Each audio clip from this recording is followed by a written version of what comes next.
क्या हुआ? हनुमान को पकड़कर क्यों लाया गया है? प्रभु, इस वानर ने हम सभी को भयभीत कर रखा है। यही नहीं, इसके दूसरे साथी रावण से आपके युद्ध की असत्य कथाएं बता रहे हैं। असंभव। वानर भैया के विषय में ऐसा कुछ भी असत्य कह नहीं सकते। क्षमा चाहता हूं राजकुमार, लेकिन बड़े कुटिल हैं ये वानर और दुष्ट भी। आज इस हनुमान ने उस वृद्ध व्यक्ति के प्राण लेने का प्रयास किया। न्याय कीजिए श्री राम।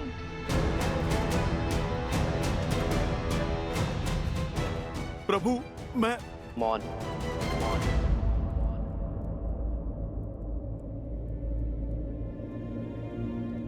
ये राम अपनी प्रजा को कभी निराश नहीं करेगा, किंतु हनुमान मेरे मित्र वानरराज सुग्रीव की प्रजा है। उसका न्याय, उसे दंड देने का अधिकार केवल मेरे मित्र वानरराज सुग्रीव को है। अयोध्या वासियों, वानरों की ओर से यदि किसी को भी असुविधा हुई हो तो मैं क्षमा चाहता हूं। मैं वचन देता हूं कि कोई भी वानर अयोध्या के किसी भी वासी को कोई क्षति नहीं पहुंचाएगा और हनुमान को किष्किंधा के नियमानुसार दंड दिया जाएगा। प्रणाम अयोध्यापति।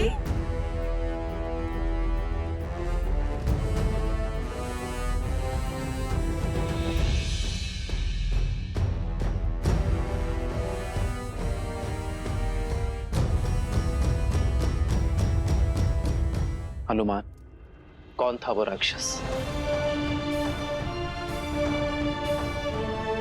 प्रभु, आपको कैसे पता चला?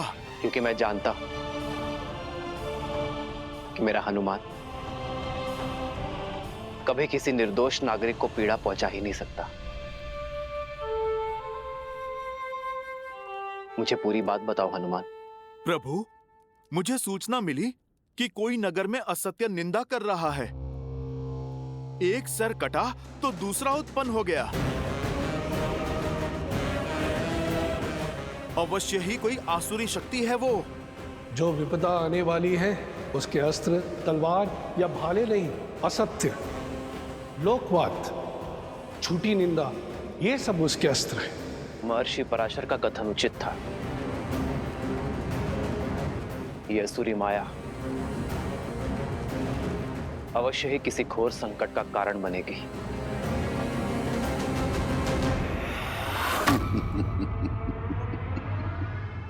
युद्ध तो अब आरंभ हुआ है, राम भक्त हनुमान।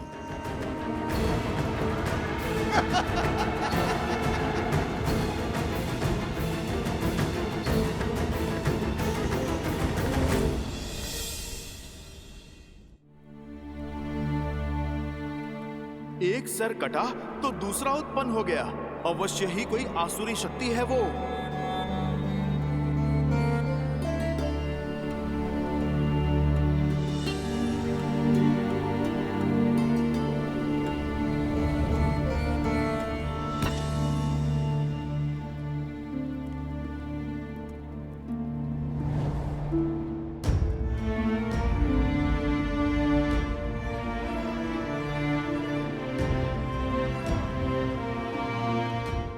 सब ठीक है ना आर्य?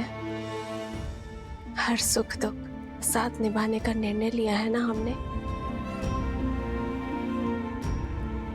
चिंता नहीं चिंतन है सीते। राज्य अभिषेक की सौगात के साथ राज्य का दायित्व जो मिला,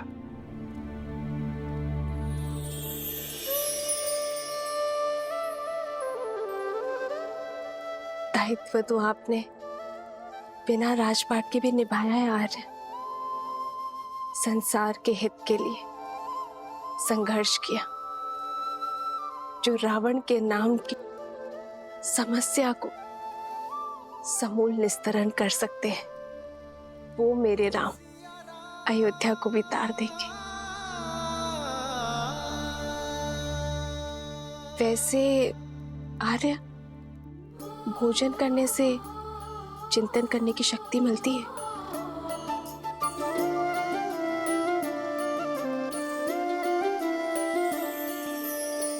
जन्म जन्म का है ये संगम, राम रतन सीता वैभव धन।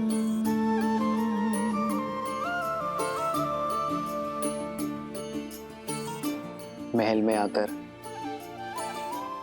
वन को तो नहीं भूली ना?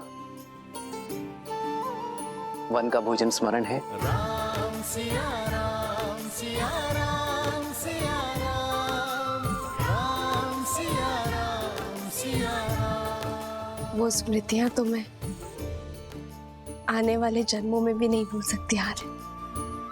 मैं तो पुनः एक बार प्रकृति की ओट में वन के जीवन का आनंद लेना चाहती हूँ। इसमें समस्या है क्या सीते? राम तो सीता की हर इच्छा पूरी करता है, और ये तो महारानी की इच्छा है। ये तो शीघ्र ही पूर्ण करूंगा।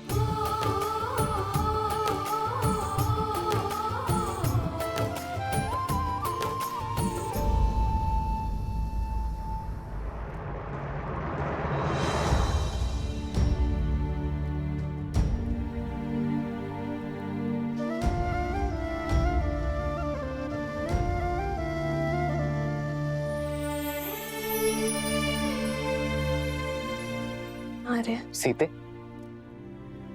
ये केसर भात तो बहुत ही स्वादिष्ट है। ये तुमने बनाया? कैसे? भात भिगोया, थोड़ा कोमल हुआ, फिर दूध में उसे धीमे आंच में पकाया। फिर जैसे ही थोड़ा पका तो उसमें गुड़, केसर और थोड़ी सुगंध डाली, और फिर उसमें शुद्ध घी मिलाकर उसे धीमे आंच में। ये धैर्य ही तो इस स्वाद का रहस्य है सीते। यदि शीघ्रता में पकाती तो ये भात कच्चा रह जाता, ना सुगंध आती ना स्वाद। जीवन भी यही है सीते, चाहे संबंध हो या समस्या।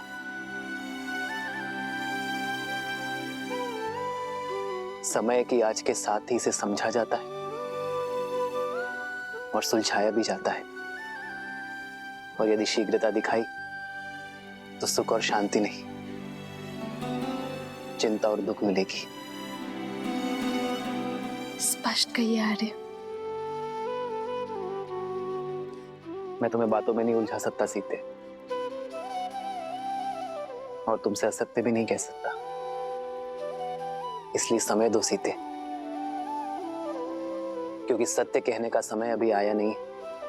समस्या को जानने से पूर्व उसकी चर्चा करना उचित नहीं है।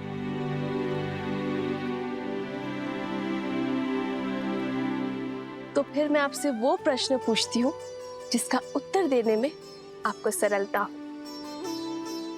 तो बताइए, महाभोज में हनुमान और वानर सेना के लिए क्या भोजन बनाऊं जिससे वो संतुष्ट हो? ये तो पहले से भी कठिन प्रश्न है सीते। इस प्रश्न का उत्तर ना नर दे सकते हैं ना नारायण, और चिंतन भी समय के साथ इसे सुलझा नहीं सकता।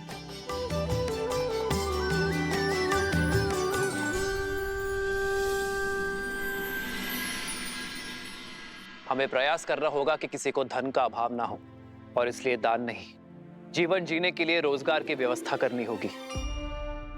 दान व्यक्ति को अशक्त बनाता है, पर कार्य व्यक्ति को सक्षम बनाता है। सरयू पर बांध की व्यवस्था से अयोध्या वासियों को रोजगार भी मिलेगा और अकाल से मुक्ति भी। प्रजा और राज्य दोनों सुजलाम सुफलाम होंगे।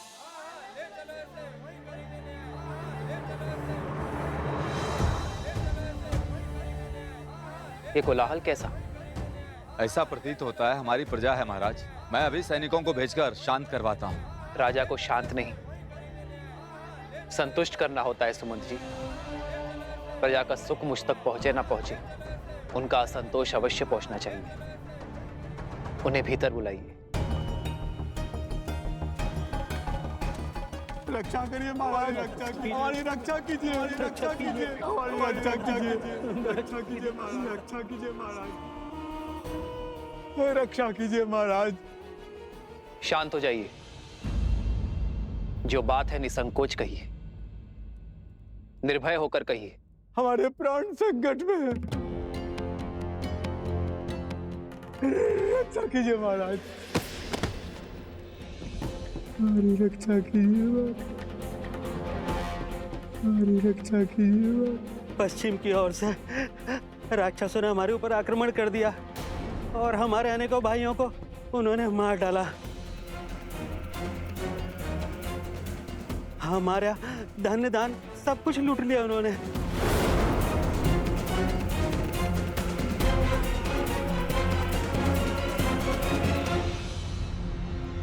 उठिए।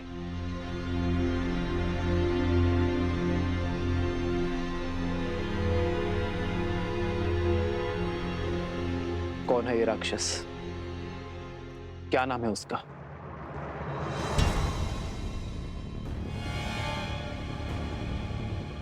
आप मौन क्यों हैं? भैया के प्रश्न का उत्तर दीजिए। उस दुष्ट राक्षस का नाम तो नहीं पता राजकुमार। मैं जानती हूँ उसका नाम।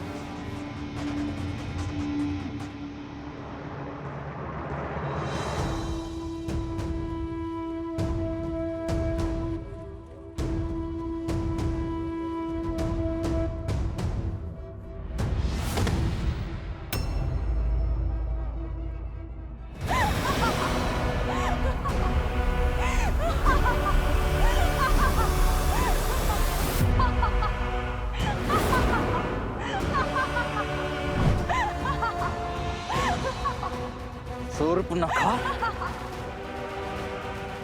रुक जाओ लक्ष्मण। मेरे मामा भस्कर्ण ने बचाया है ये हाहाकार तुम्हारे राज्य में राम।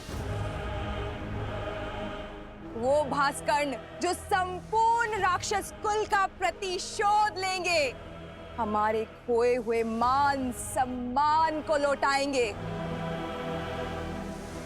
है बल तो आओ और लड़ो उनसे, बचा लो अपनी इस अयोध्या को।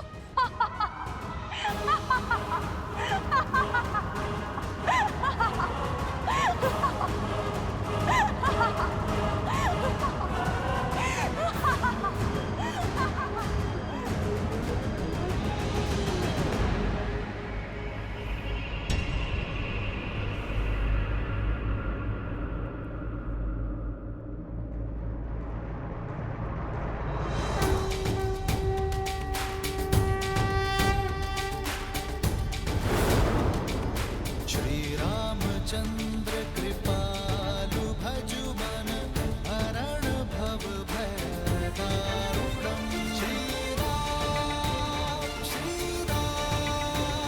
राम राम श्री राम। अधिक प्रसन्न मत हो तुम। भूल गए कैसे एक ही बाण से तुम्हारे प्राण संकट में ला दिए थे मेरे भाई ने? भूल गए मेरे भाई अहिरावण ने तुम दोनों भाइयों को कैसे बंदी बनाया था पाताल में? भूल तो तुम गई हो शूर्पणखा, कैसे एक ही प्रहार से अपने कान और नाक दोनों खो बैठी थी तुम। अभी स्मरण करता हूं। नहीं लक्ष्मण, अधर्म चाहे जितनी शक्ति बटोर ले, वो धर्म की धरा पर पग नहीं रख सकता। ये शूर्पणखा नहीं, केवल उसकी माया है जिसका लक्ष्य है भय फैलाना। शूर्पणखा केवल संदेश देने आई है, उसे अपना कर्म करने दो, धर्म निभाने दो। अधिक समय शेष नहीं है तुम्हारे पास राम, जो करना है कर लो। हर क्षण के साथ तुम्हारी इस प्रजा को हम राक्षस बना देंगे।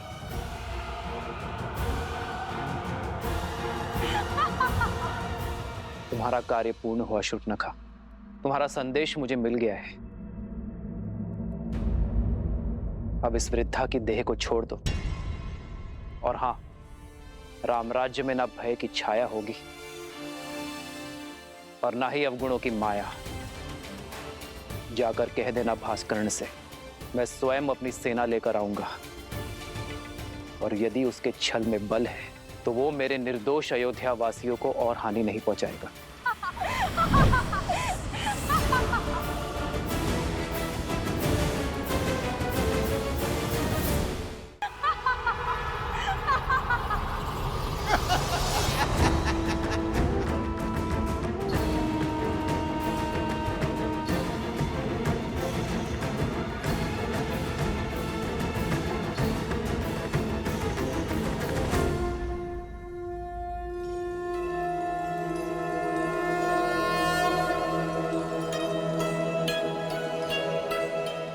माता, आपने स्मरण किया?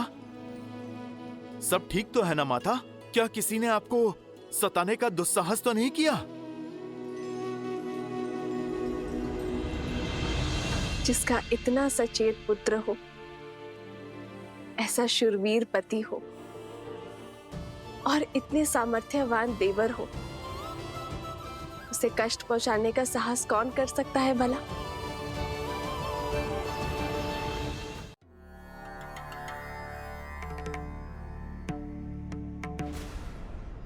सहस्त्रमुख,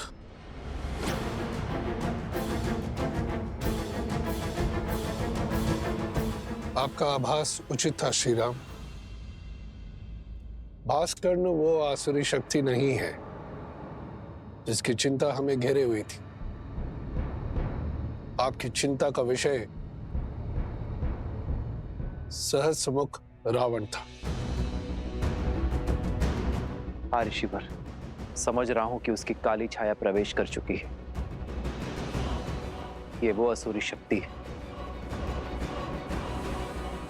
जो बाहर से नहीं भीतर से प्रहार करती है। लोक अपवाद और असंतोष उसके अस्त्र हैं। हमें अयोध्या को सहस्त्रमुख रावण के इन अस्त्रों से बचाने की आवश्यकता है।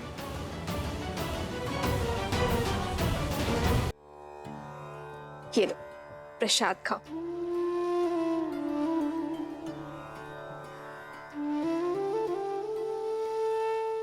तुमने केवल मुख से ही माता नहीं कहा हनुमान, मन से भी माना है। इसलिए आज ये माता अपने पुत्र को उनका प्रिय भोजन खिलाना चाहती है। ओह, तो हमारी माता वचन अनुसार महाभोज का प्रबंध कर रही हैं। अद्भुत! मैं अभी जाकर वानर सेना को बताता हूँ। वो सब भी आपके हाथों से भोजन खाने के लिए आतुर है माता। अभी जाता हूँ।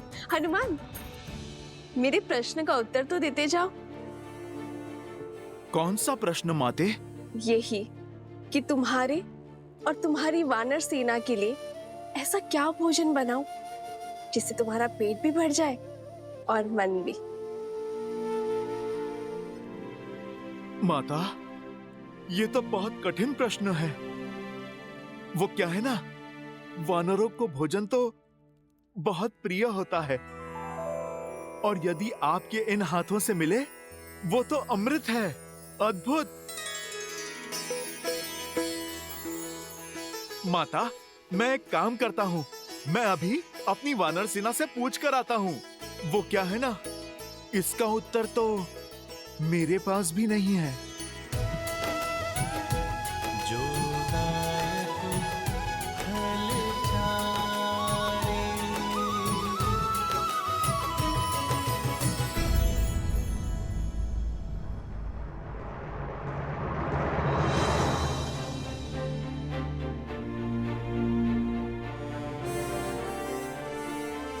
ना हमारा शत्रु सरल है और ना ही उससे ये युद्ध सरल होगा। इस युद्ध को जीतने के लिए बल से अधिक बुद्धि का प्रयोग करना होगा। शत्रु की शक्ति का भान हमें लेना होगा। किंतु महाराज, हम शस्त्र से लड़ सकते हैं, माया से नहीं। मुझे आज्ञा दीजिए भैया। वन में आने को मायावियों को धराशायी करने का अनुभव है मुझे। इन्हें भी परास्त करने का कोई ना कोई मार्ग अवश्य ढूंढ ही लूंगा मैं। लक्ष्मण, वन में आए संकट और प्रजा में छाए आतंक में अंतर होता है। सर्वप्रथम हमें इस बात का ध्यान रखना होगा कि हमारी प्रजा आतंकित ना हो।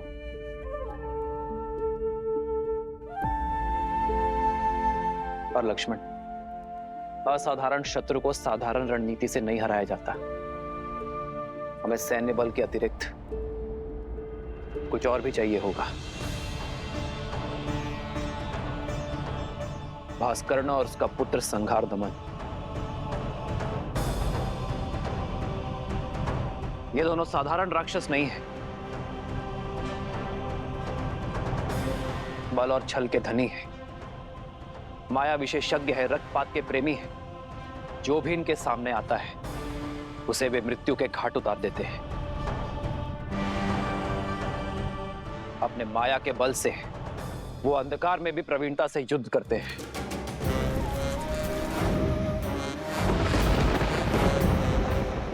ब्रह्मदेव के वरदान अनुसार भास्करण को न धरती पर मारा जा सकता है, न जल में और न ही आकाश में। भास्करण का पुत्र संहार दमन, जिसमें सहस्त्रों बैलों का बल है, जिसके सानिध्य में आठों दिशाएं, सागर का बवंडर और चक्रवात है।